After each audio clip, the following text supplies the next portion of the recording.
وعلم آدم الأسماء كلها ثم عرضهم على الملائكة فقال أنبئوني بأسماء هؤلاء إن كنتم صادقين۔ اس کا تعلق پچھلی آیت سے بہت زیادہ ریلیٹ کر رہا ہے، یعنی اسی آیت کے ساتھ ہے کہ اور اللہ تعالیٰ نے آدم کو تمام اشیاء کے نام سکھائے، پھر سب اشیاء ملائکہ پر پیش کر کے فرمایا سچے ہو تو ان کے نام تو بتاؤ۔ اب جو پہلے میں نے ایک واقعہ بیان کیا، اس واقعے کا ذکر اس آیت میں بھی ہے کہ وَعَلَّمَ آدَمَ الْأَسْمَاءَ كُلَّهَا، اور اللہ تعالیٰ نے آدم کو تمام اشیاء کے نام سکھا دیے۔ اللہ تعالیٰ نے حضرت آدم علیہ السلام پر تمام اشیاء پیش فرمائیں اور بطور الہام کہ آپ کو ان تمام چیزوں کے نام، کام، صفات، خصوصیات، اصولی علوم اور صنعتیں سکھا دیں۔ انبئونی باسماء ہؤلاء، مجھے ان کے نام بتاؤ۔ تمام چیزیں فرشتوں کے سامنے پیش کر کے ان سے فرمایا گیا کہ اگر تم اپنے اس خیال میں سچے ہو کہ تم سے زیادہ علم والی کوئی مخلوق نہیں اور خلافت کے تم ہی مستحق ہو تو ان چیزوں کے نام بتاؤ، کیونکہ خلافت جو خلیفہ کا کام اختیار استعمال کرنا ہے، کاموں کی تدبیر کرنا اور عدل اور انصاف کرنا، اور یہ بغیر اس کے ممکن نہیں کہ خلیفہ کو ان تمام چیزوں کا علم ہو جن پر اسے اختیار دیا گیا ہے اور جن کا اسے فیصلہ کرنا ہے۔ اب اس آیت کے اندر ایک علم کی بات ذکر کی جا رہی ہے، یعنی زیادہ علم، تم سے زیادہ علم والی کوئی مخلوق نہیں، یہ فرشتوں سے بات کی جا رہی ہے۔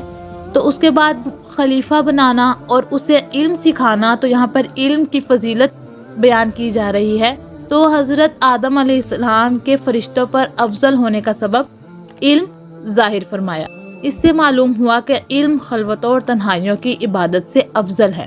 حضرت ابو ذر رضی اللہ تعالیٰ عنہ فرماتے ہیں، حضور پر نور صلی اللہ علیہ وآلہ وسلم نے مجھ سے ارشاد فرمایا، اے ابو ذر رضی اللہ تعالیٰ عنہ، تمہارا اس حال میں صبح کرنا کہ تم نے اللہ تعالیٰ کی کتاب سے ایک آیت سیکھی، یہ تمہارے لیے 100 رکعتیں نفل پڑھنے سے بہتر ہے، اور تمہارا اس حال میں صبح کرنا کہ تم نے علم کا ایک باب سیکھا جس پر عمل کیا گیا ہو یا نہ کیا گیا ہو، تو یہ تمہارے لیے 1000 نوافل سے بہتر ہے۔ یہ ایک بہت بڑی دلیل ہے علم کی فضیلت کے اوپر۔ حضرت حذیفہ بن یمان رضی اللہ تعالیٰ عنہ سے روایت ہے، نبی کریم صلی اللہ علیہ وآلہ وسلم نے ارشاد فرمایا، علم کی فضیلت عبادت کی فضیلت سے زیادہ ہے، اور تمہارے دین کی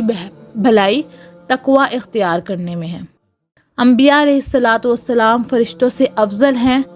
یہ بھی اس سے معلوم ہوا۔ واقعہ حضرت آدم علیہ السلام سے یہ بھی معلوم ہوا کہ انبیاء کرام علیہ السلام فرشتوں سے افضل ہیں، اور یہ عقیدہ کئی دلائل سے ثابت ہے۔ ان میں سے کچھ دلائل یہاں پیش کر رہی ہوں جو سورۃ الجنان میں موجود ہیں۔ حضرت آدم علیہ السلام کو اللہ تعالیٰ نے اپنا خلیفہ بنایا، اور یہ اس بات کی دلیل ہے کہ وہ فرشتوں سے افضل ہیں، کیونکہ ہر شخص یہ بات اچھی طرح جانتا ہے کہ بادشاہ کے نزدیک لوگوں میں سب سے بڑے مرتبے والا وہ شخص ہوتا ہے جو ولایت اور تصرف میں بادشاہ کا قائم مقام ہو۔ حضرت آدم علیہ السلام فرشتوں سے زیادہ علم رکھنے والے ہیں، اور جسے زیادہ علم ہو وہ افضل والا ہوتا ہے، کیونکہ اللہ تعالیٰ نے ارشاد فرمایا ہے، قُلْ هَلْ يَسْتَوِي الَّذِينَ يَعْلَمُونَ وَالَّذِينَ لَا يَعْلَمُونَ۔ ترجمہ کنز العرفان ہے کہ تم فرماؤ کیا علم والے اور بے علم برابر ہیں؟ اللہ تعالیٰ نے فرشتوں کو یہ حکم دیا کہ وہ حضرت آدم علیہ السلام کو سجدہ کرے۔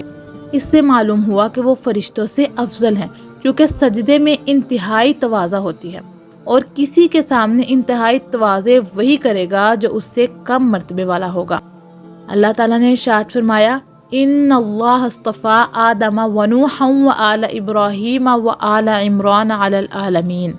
بے شک اللہ تعالیٰ نے آدم اور نوح اور ابراہیم کی اولاد اور عمران کی اولاد کو سارے جہاں والوں پر چن لیا۔ اس کا معنی یہ ہے کہ اللہ تعالیٰ نے ان انبیاء کرام علیہ السلام کو تمام مخلوق پر چن لیا، اور چونکہ مخلوقات میں فرشتے بھی داخل ہیں، اس لیے ان پر بھی ان انبیاء کرام علیہ السلام کو چنا گیا، لہٰذا وہ فرشتوں سے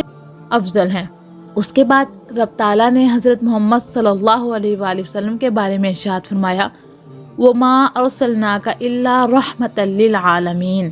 اور ہم نے تمہیں تمام جہانوں کے لیے رحمت بنا کر ہی بھیجا۔ اور چونکہ عالمین میں فرشتے بھی داخل ہیں، اس لیے رسول اکرم صلی اللہ علیہ وآلہ وسلم کی ان کے لیے بھی رحمت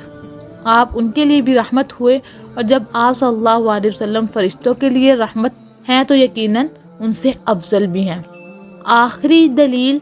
جو میں بیان کرنے لگی ہوں کہ حضرت ابو سعید خدری رضی اللہ تعالیٰ عنہ سے روایت ہے، نبی کریم صلی اللہ علیہ وسلم نے ارشاد فرمایا، میرے 2 وزیر آسمانوں میں ہیں، 2 وزیر زمین میں ہیں۔ آسمانوں میں میرے 2 وزیر حضرت جبرائیل اور حضرت میکائیل علیہ السلام ہیں، اور زمین میں میرے 2 وزیر حضرت ابو بکر صدیق رضی اللہ تعالیٰ عنہ اور حضرت عمر فاروق رضی اللہ تعالیٰ عنہ ہیں۔ اس حدیث پاک سے معلوم ہوا